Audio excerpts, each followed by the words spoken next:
एक आत्मा नाम के ब्राह्मण एक गांव में रहा करते थे। श्रीमद् भागवत में आत्माराम का पूरा चरित्र चित्रण है। आत्माराम की पत्नी धुंधली अत्यंत रूपवती थी, लेकिन वाक्यताई थी। बातें बहुत करते थे, काम कुछ नहीं।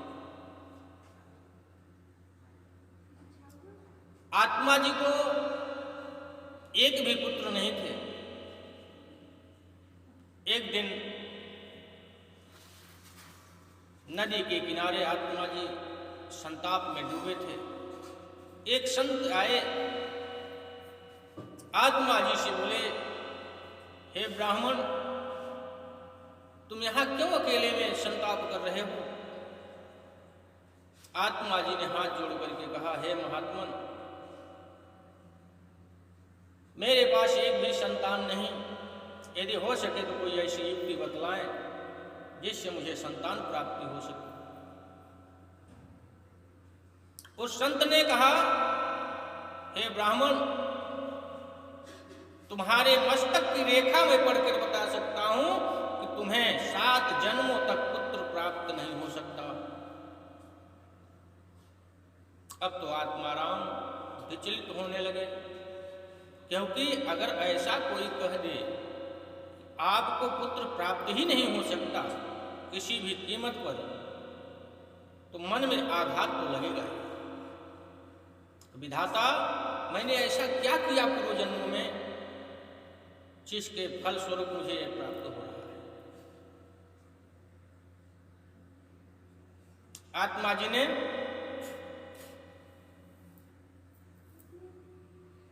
कहा, महात्मन, कृपा करके कुछ युक्ति बतलाएं जिससे मेरी पत्नी पुत्रवती हो सके। देखिए, संत जन कल्याण करते हैं, लेकिन किसी का नुकसान नहीं। संत को दया आई। दया आने के बाद संत ने कहा, ठीक है ब्राह्मण देव, एक फल लीजिए। एक फल देते हैं संत जी, ये फल ले जाकर के अपनी पत्नी धुंधली को खिला देना। और वो फल लेकर के ब्राह्मण देव आए, धुंधली को दे दिए और बोले, देवी इसको खाओ, और इसको जब तुम खा लोगे एक सुंदर सा बालक का जन्म होगा। धुंधली बताए, आपसे बहुत ही व्यभिचारी थे। वो सोची बच्चा होगा, पेट में बहुत दर्द होगा, उसे पैदा करना पड़ेगा, तमाम बातें सोची। सोचने के बाद उसने उस फल को ले जाकर के उसके घर में जो एक गाय पाली हुई थी उसको खिला दी। गौ माता फल को खा लेती है। इधर क्या हुआ, धुंधली की एक बहन गर्भवती थी और उसकी बहन ने कहा धुंधली से, ठीक है तुमने गौ को खिला दिया फल, कोई बात नहीं, मेरा पुत्र जब होगा तो हम तुम्हें दे देंगे, हम फिर दोबारा पैदा कर लेंगे। धुंधली बोली, बहुत अच्छी बात कही भाई। अब जब उसके बहन का गर्भ पैदा हुआ, जन्म लिया, तो उसे ला करके धुंधली को दे दिया।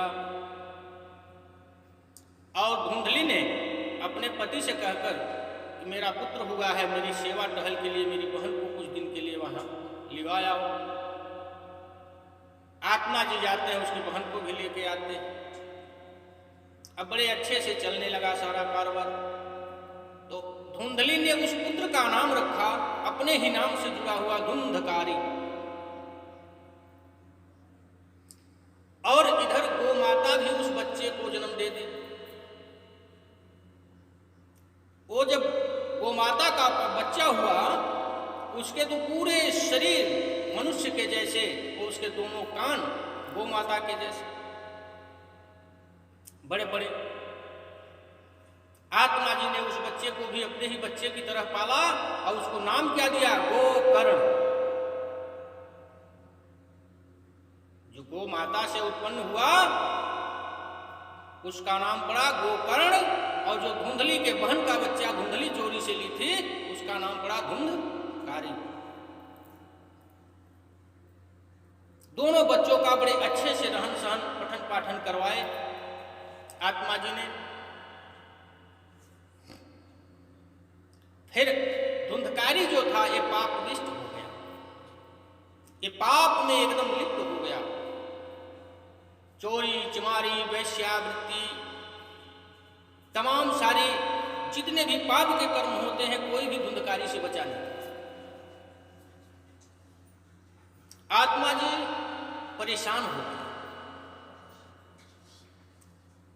परेशान होने के बाद एक दिन गोकर्ण से कहने लगे, बेटा ऐसे पुत्र से अच्छा मैं पुत्रहीन ही था।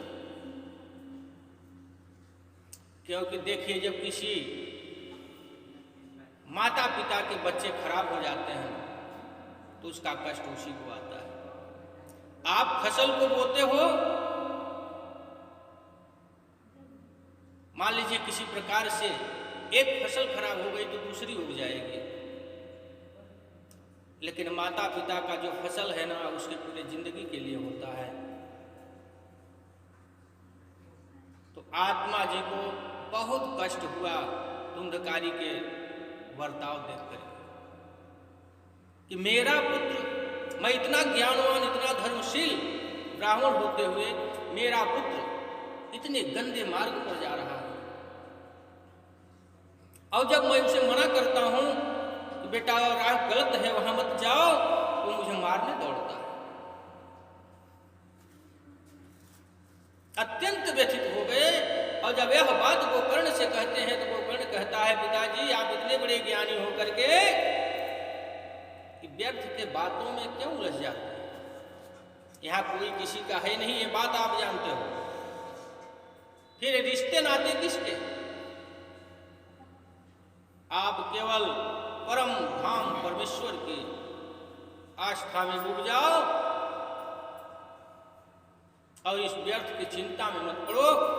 वहीं से गोकर्ण की बात सुनकर के आत्मा जी के मन में त्याग की भावना उत्पन्न हो जाती है, मन में वैराग्य आ जाता है और जाकर के समाधिस्थ हो जाते हैं। एक दिन धुंधकारी ने जब पूरा धन समाप्त कर लिया, अपनी मां को डंडों से पीटा और बहुत बुरी तरह से पीटा और कहा जो गड़ा हुआ धन है वो मुझे बता, नहीं तो मुझे जान से मार डालेंगे। धुंधली ने मार खाई और उसी रात कुएं में कूद करके आत्महत्या कर ली।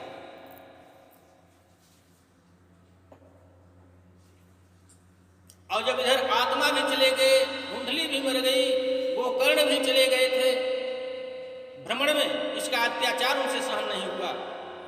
वो भी दर्शन पूजन और तीर्थों में टहलते रहे। और जब धुंधली भी मर गई, एक फिर उन्हीं वैश्यों के पास जाना करता था, जो वैश्यालय में वैश्या इसके साथ रहते थे, जिससे प्रेम करता था, उन्हीं वैश्याओं के पास जाता था। और जब वैश्याएं कहती कि धन लाओ, मेरे पास धन की कमी है, तो कहीं यहाँ से आज चोरी करता, कल वहाँ से चोरी करता, परसों वहाँ से चोरी करता, जगह जगह से चोरी करके लाके उन वैश्याओं को खुश करता। एक दिन उन वैश्याओं ने सोचा कि आज नहीं तो कल अगर यह बात खुल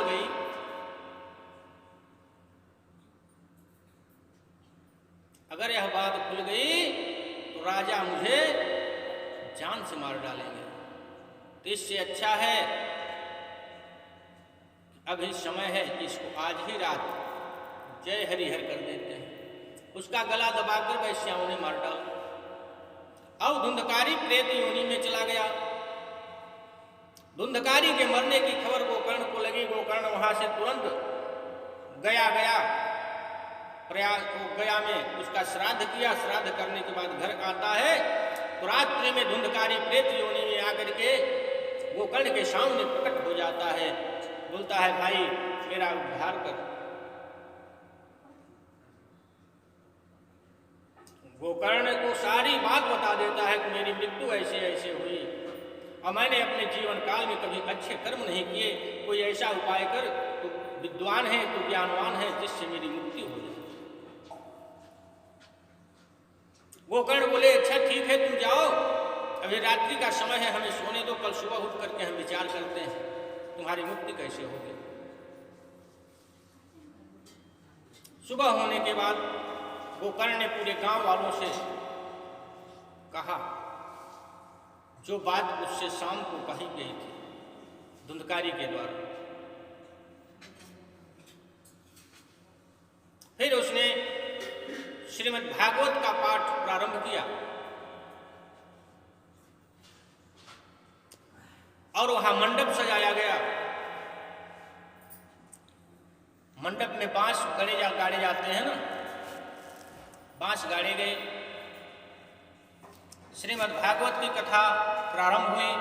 धुंधकारी आकर के बड़े भक्ति भाव से निर्जल व्रत रख करके कथा का श्रवण करने लगा। अब वह प्रेत था, किसी प्रेत को कहीं बैठने का स्थान तो होता नहीं, तो वही मंडप में गड़े हुए एक बांस में वो नीचे वाली गांठ में अपना स्थान बना लिया। और जब पहले दिन की कथा समाप्त हुई उस गांठ में चटक गया, वो गांठ फट गई। दूसरे दिन की कथा हुई, दूसरी गांठ, 7 दिन कथा होने पर 7वीं गांठ चटक गई और धुंधकारी प्रकट हुआ, बोला भाई मेरी मुक्ति हो गई, मेरी मुक्ति हो गई, तुम्हें बहुत बहुत बधाई हो। और तब तक आकाश मार्ग से देवदूत विमान लेकर के आते हैं, धुंधकारी को विमान में बैठा लेते हैं। और जब चलने की बारी आती है गोकर्ण रोक देते हैं, ठहरिए, यहाँ कथा सुनने के लिए पूरा गांव आया करता था, पूरा गांव कथा का श्रवण किया और इसमें मुक्ति केवल धुंधकारी को क्यों मिल रही, सबको क्यों नहीं मिल रही। देवदूतों ने कहा धुंधकारी एकाग्र चित्त होकर के कथा श्रवण किया। धुंधकारी ने निर्जल उपवास रखकर कथा को सुना और ये जो धुंधकारी है ये अपने मुक्ति के लिए, सिर्फ मुक्ति के लिए कथा को सुना, इसलिए इसकी ही मुक्ति हो रही है और किसी की नहीं। बोले कथा तो सबने सुना, बोले कथा तो सुना सबने, लेकिन धुंधकारी के जैसा किसी का लगन नहीं था कथा को सुनने में। काक चेष्टा वकुल ध्यानम स्वान निद्रा तथैव च अल्पहारी गृह त्यागी विद्यार्थी पंचलक्ष।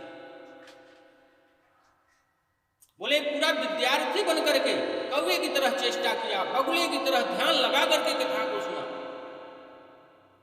सोया तो है ही नहीं 7 दिन में, अब भोजन भी नहीं किया, जल भी नहीं ग्रहण किया, और सब कुछ त्याग कर जब इसने कथा का श्रवण किया तो धुंधकारी का उद्धार हो गया, धुंधकारी मुक्ति प्रदान हो गई धुंधकारी को।